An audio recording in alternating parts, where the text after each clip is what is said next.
Hey, what's up everybody? It's O versus A. So we are going to have LiquidZenio spawning at the top right. And we are going to have mouzCCMaNa spawning at the bottom left. And I've had the courtesy of watching both of these players play before. And LiquidZenio is a master at this time of casting, or at the time of playing this. And mouzCCMaNa is a Grandmaster. He's ranked pretty high Grandmaster. He's around 100, something like that. So he's definitely pretty far up there, but not one of the best. But he is still a pretty good player. And it looks like he's just going to go for a straight up fast expansion build. And keep in mind, he's not building it over here because there's another entrance over here that the Zerg player can go through. He can easily just put his slings around over here and just go around and bypass the defenses over here and run into the main and cause a lot of havoc upon the Protoss player, and that would be practically GG. So this is going to be a fairly large wall in, and I'm not sure if he could possibly pull that off, but we'll see. And this is going to be one of those newer maps.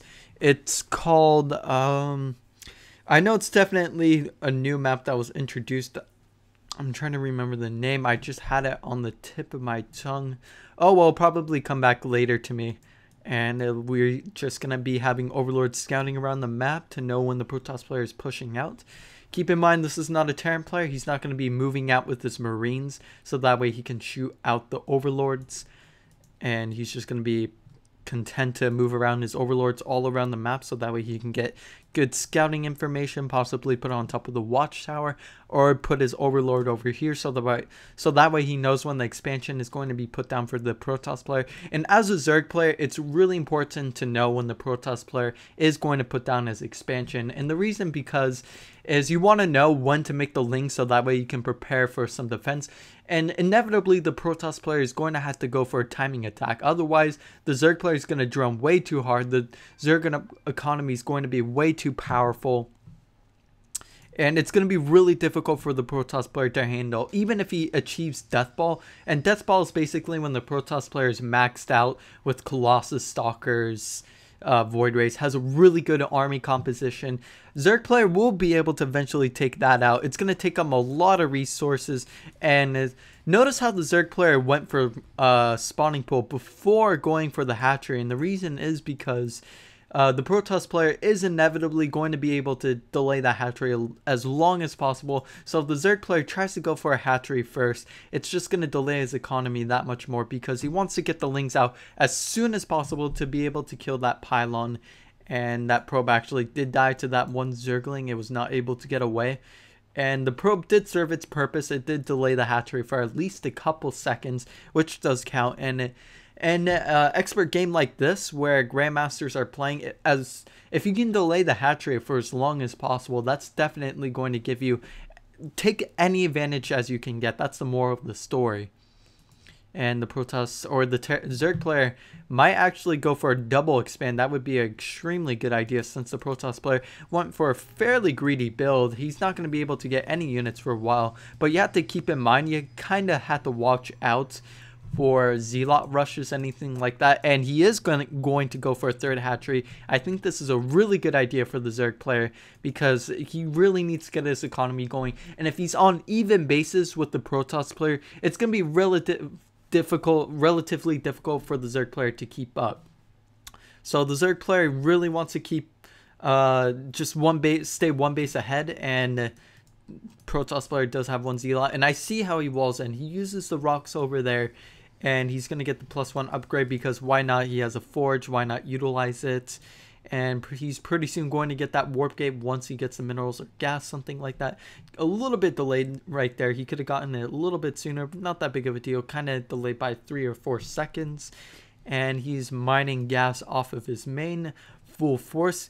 And a really good for a Protoss player, if the Zerg didn't go for this really economic build, if you went for roaches, a very, very safe build, and that's pretty much counter rush, is if you go for a Void Ray, you put down a gateway cybernetics core, and before you get your warp gate, put down a Stargate, so that way once you get a Void Ray, you're basically going to be able to hold off the Zerg attack. Eventually it's going to be able to kill off all the Zerg units, but it's going to be up to the Protoss player. How many cannons am I going to get to delay this push as long as possible so the Void Ray can maximize its amount of DPS before the Zerg player kills any workers and destroys my economy. So it looks like our Protoss player is not going to opt to get that build where he's going to get Stargates. And it's a fairly powerful build, especially if the Zerg player is going to go for this economic build, because he might be able to kill this hatchery if he's lucky. He will be able to deny this and maybe kill a few drones if he's lucky. And he's just starting to get his lair. And eventually this economic build is seriously going to kick in pretty soon, within a matter of minutes, at least 1 or 2 minutes. And we just see the Protoss player getting a lot of gateway. He's going to go for a 5 gate. Keep in mind, this is not an all-in going for a 5 gate like this, and he's going to drop down box facility. When you think about 5 gate, you think about the Protoss player just staying on one base, and just whatever resources he gets, it's going to warp into units. He's not even going to get any probes at this point. He doesn't have a follow-up plan. He's going to try to take out the Zerg player as soon as possible, but no, he's just getting that 5 gate because eventually he's going to get way too many resources to handle. And I feel like he's safe enough to grab a 3rd expo because the Zerg player is going for a super economic build, and he's slightly ahead in workers, not that much, it's not that big of a deal, and he's actually losing workers not because they're dying, but because he's turning them into extractors, making buildings, all the other good stuff. Imagine if drones acted the same way as an SCV had to make a barracks. Imagine how many drones you would lose that way. Thank God the Zerg have a larva. That would definitely balance out that game. The Zerglings catching that proxy pylon, killing that off. And I see why he's getting a Spore Crawler. Normally when Protoss players go for builds like this, they're going to follow it up with the Stargate. And he's actually going to get an Overseer over here. And he's going to see exactly what the Protoss player is up to. And going back to why he got Spore Crawlers, he's kind of worried about either Dark Templars or Stargate. And it doesn't hurt to get them. It's more of a safety precaution. It does hurt a little bit. You're kind of delaying that mining a little bit. You're spending those extra resources. But better safe than sorry, right? That's the moral of the story over there. And he is going to opt to get some roaches, so that way he can get a strong metagame build. And he's not going to go for Broodlords right away. That would kind of be a silly idea, because he's nowhere near.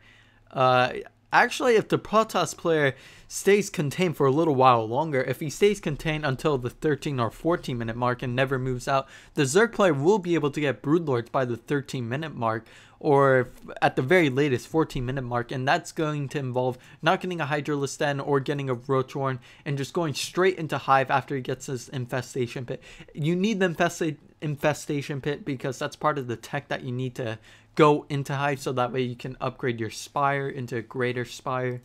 And looks like he's just trying to keep the Protoss player contained with his links. He just wants to know when the Protoss mouzCCMaNa is going to go for his 3rd expo, and he's getting really nice scout off as his Overseer. He knows exactly what Mana is up to.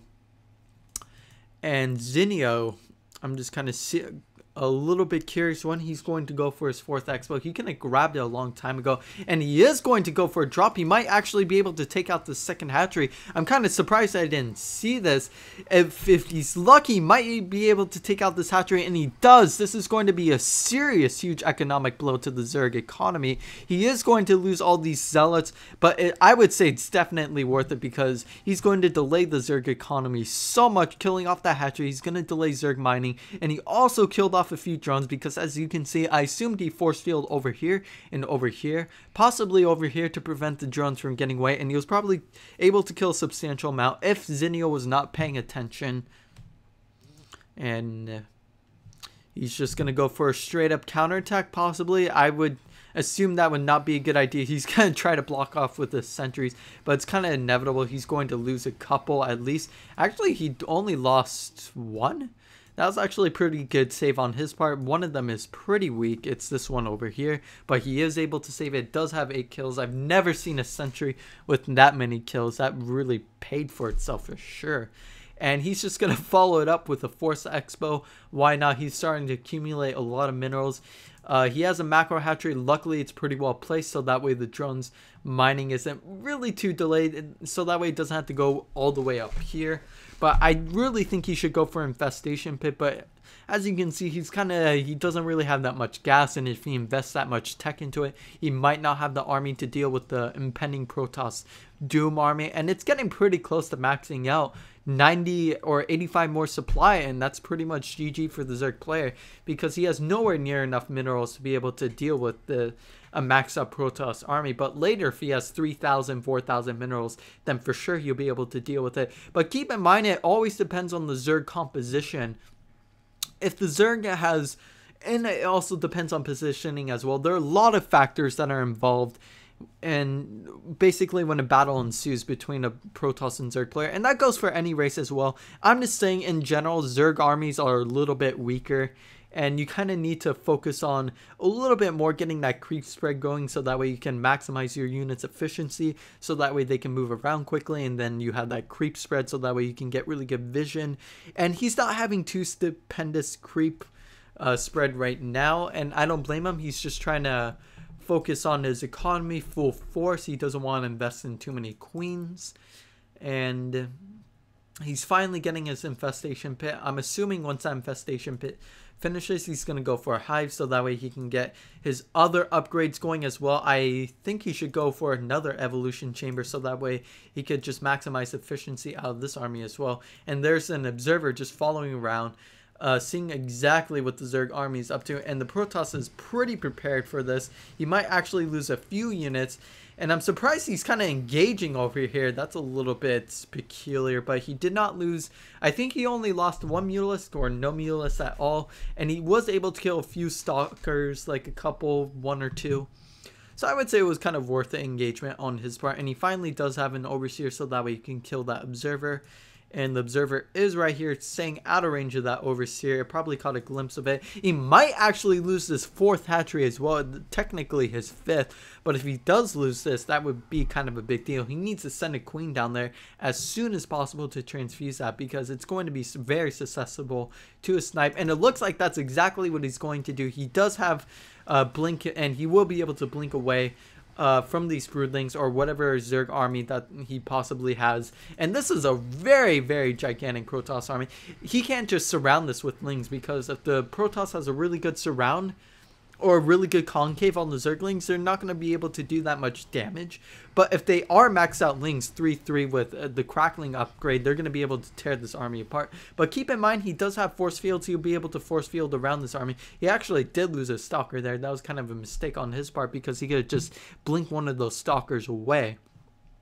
So this is a really good mana, just setting himself really far ahead. But at the same time, the Protoss player did lose his Expo, and he's just going to go for a straight up counterattack. He blinks his Stalkers just in time, so that way the Lings can't run in. He moves all his Mutalisks over this army, and he's going to try to cause as much damage as possible. He's going for the straight up counterattack. But keep in mind, this is a gigantic Protoss army, and he might catch his army off guard with all these lings. No, he's not. He might catch these 3 Stalkers off guard, though. That would be kind of a big deal. The Protoss needs any unit he can possibly get, and his economy is going to get ruined. He's going to lose another Nexus. Kind of a big deal right there, because the Zerg could just keep this game up all day, just keep the Protoss player contained. I really think Mana should have went for the counterattack, try to end the game, go for a base race scenario, because these Mutalisks could fly around everywhere all day, and Mana's economy is really hindered right now, and I have no idea who's going to win this game. Zerg player is trying to expand all over the map. He just wants to make sure he has that economic advantage, whatever lead he could possibly get, and he's trying to make as many units as possible. My god, he is on so many bases. He is not teched into Hive yet. He's trying to make this base as well, and he does. Now he's starting to kind of, actually no, I thought he was starting to spread the creep, but that's not the case. So he's just going to try to attack with these Mutalisks as much as possible. Here's the other part of the army. This is enough Stalkers to deal with any composition of Mutalisks, because he could just blink those Stalkers and microwave pretty effectively. Now that was a mistake on his part. He shouldn't have sent an Observer over here, and this is going to delay the push a lot of mana, and he kind of went the wrong way. He split his army. That was kind of susceptible to getting a Lynx around. A little mistake on his part. I don't think the hatchery was canceled over here, so that's another 300 minerals lost.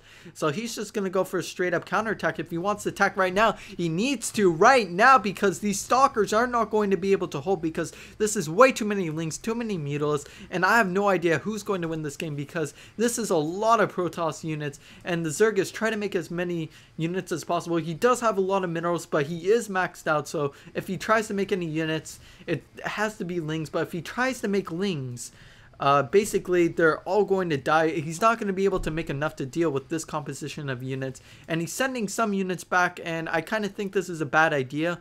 He's just going to be splitting his army, and this is more than enough Mutalisks to be able to take out this amount of Stalkers. He needs to keep his army together, and there goes the last part of his Nexus. There's no more mining for him. I don't even think he has a Harvester. He does have one Harvester, luckily, but I have no idea where it is, and he might lose all these Stalkers. But keep in mind, he does have some sentries, and he might be able to do Guardian Shield, but no, he uses it on force fields, and he's going to try to run these Stalkers away, trying to reinforce it with the other Stalkers. He's finally being revealed. He does not have the money to build another Nexus. He's going to lose an Immortal, which is kind of a huge deal. Keep in mind, the Zerg is mining right now while the Protoss isn't, so he's going to need to make something happen. He's going to need to kill all these Mutalisks, and these Mutalisks are just going to go straight for it. He's going to try to kill everything. He's trying to blink away micro as effectively as possible, make his units as cost effective as possible, but this is going to be way too many Mutalisks. Even if he loses all these, he could just remax out on Lings,